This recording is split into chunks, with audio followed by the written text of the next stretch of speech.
12-year-old Aaliyah Johnson was excited. It was her first time flying alone, a big step for a smart, confident black girl with a sharp wit and an even sharper sense of fashion. Her mother had dropped her off at JFK Airport, double-checked her documents, and kissed her goodbye 100 times. Aaliyah was flying from New York to Los Angeles to spend the summer with her father.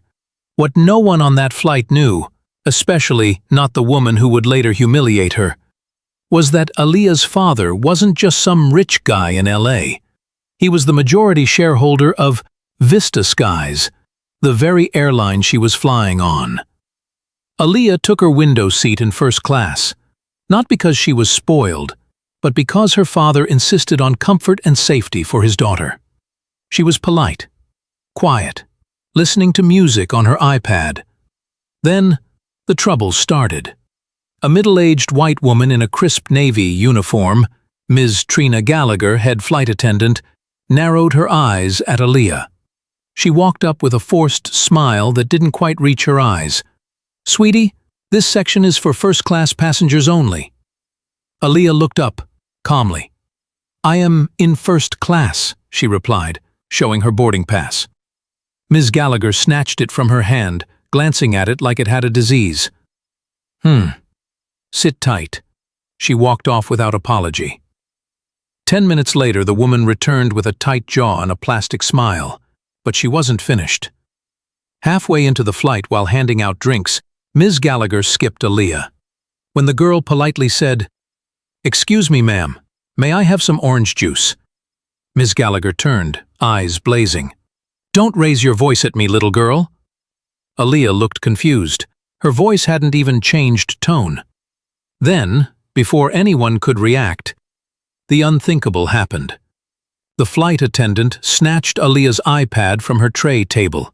"If you can't follow rules, you don't need this."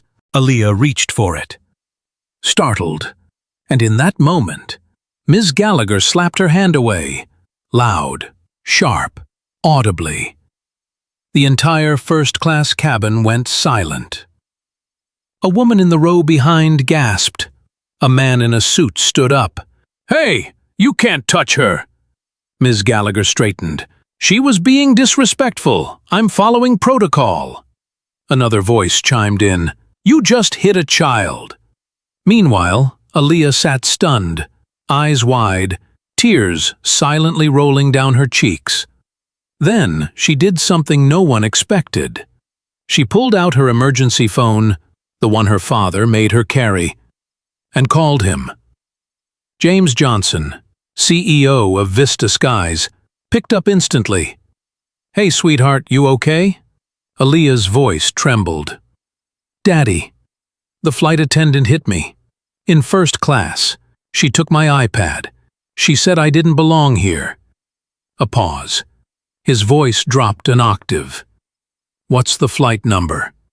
She told him. He didn't say goodbye. He was already dialing his executive team. 20 minutes before landing in LA, the pilot made an unexpected announcement. "Ladies and gentlemen, we have been instructed to hold our position on the tarmac for a few extra minutes upon arrival. Thank you for your patience." Ms. Gallagher looked annoyed, muttering under her breath. Then the doors opened. And there he was. James Johnson, 6'3", immaculately dressed in a Navy suit. 2 airline executives flanked him, along with airport security. He didn't raise his voice. He didn't have to. He walked straight to Aaliyah, knelt down, and hugged her.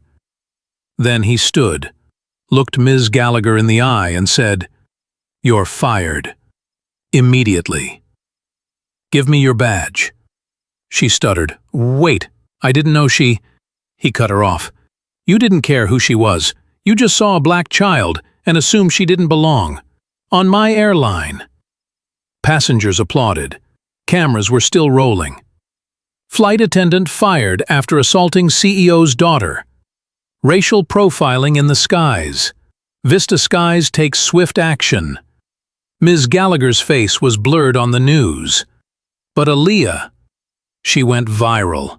Not because she was rich, not because her father was powerful, but because she stood her ground, calmly and gracefully, even when someone tried to shame her for simply existing in a space she had earned.